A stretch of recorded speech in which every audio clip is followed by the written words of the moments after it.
بات میری یاد رکھو کہ جو ظلم کرتا ہے نا وہ ظالم ختم ہو جاتا ہے۔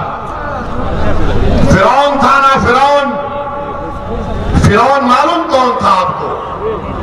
فرعون ایک بادشاہ تھا، ظلم کرتا تھا اور اپنے آپ کو خدا کہتا تھا۔ تو اللہ نے حضرت موسیٰ کو اس کی طرف بھیجا اور اس کے دربار میں، فرعون کے دربار میں غریب لڑکی تھی، بہت غریب تھی، جھوپڑی میں رہتی تھی۔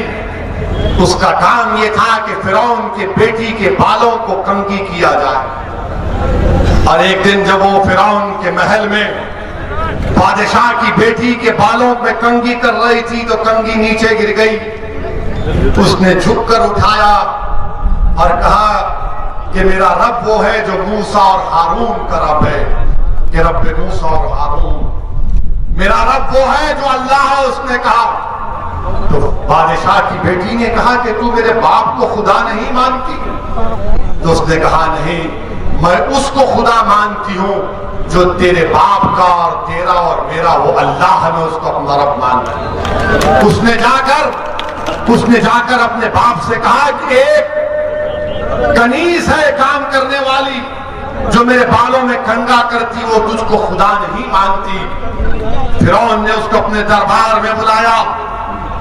اس کے دو بچے تھے، ایک شیرخوار بچہ تھا اور ایک 10-11 سال کا بچہ تھا۔ دو روایتیں ہیں۔ ایک روایت میں آیا کہ فرعون نے کہا کہ کیا تو مجھے خدا نہیں مانتی؟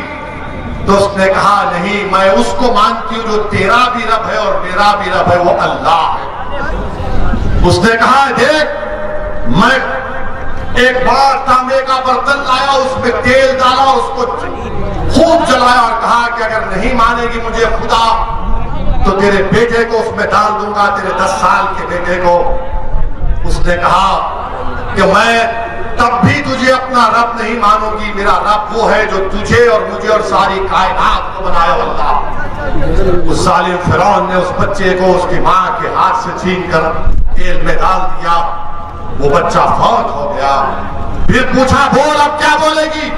تو اس نے جب دیکھا کہ بچے کی ہڈیاں سامنے آ گئے، اس کی آنکھ سے آنسو نکلنا شروع ہو گئے، تو بادشاہ فرعون نے کہا اب تو ڈر گئی، اب مان لے مجھے خدا، تیری آنکھ میں آنسو آ گئے۔ تو اس لڑکی نے کہا کہ میرے آنکھ میں آنسو میرے بچے کی موت کی وجہ سے نہیں یا تیری خوف کی وجہ سے نہیں، میرے آنکھ میں آنسو صرف اس لیے آئے کہ اللہ مجھے ایک ہی جان دیا اپنے دین پر قربان کرنے کے لیے۔ فرعون تعجب کیا اور پھر کہا کہ تیرے شیرخوار بچے کو لے لوں گا۔ اس کے سینے سے چھین لیا گیا۔ تو جب بچے کو جو 6-7 مہینے کا بچہ تھا، جب اس کو تیل میں ڈالا جا رہا تھا تو اللہ نے اس بچے کو طاقت دی بولنے کی۔ اس نے کہا ماں تو کہہ دے کہ تیرا میرا سب کا رب اللہ ہے، تو اس تیل کی طرف مت دیکھ، کہہ دے کہ میرا رب اللہ ہے۔ اس بچے کو ڈال دیا گیا۔ تو یاد رکھو اللہ رب کائنات ہے، اللہ رزاق ہے، اللہ غفار ہے، اللہ رحمان ہے، اللہ رحیم ہے، اللہ کریم ہے، اور اللہ کے دربار میں کبھی بھی ظالموں سے اللہ انصاف کرتا ہے اور ظلم کا خاتمہ ہوگا انشاءاللہ ہوگا۔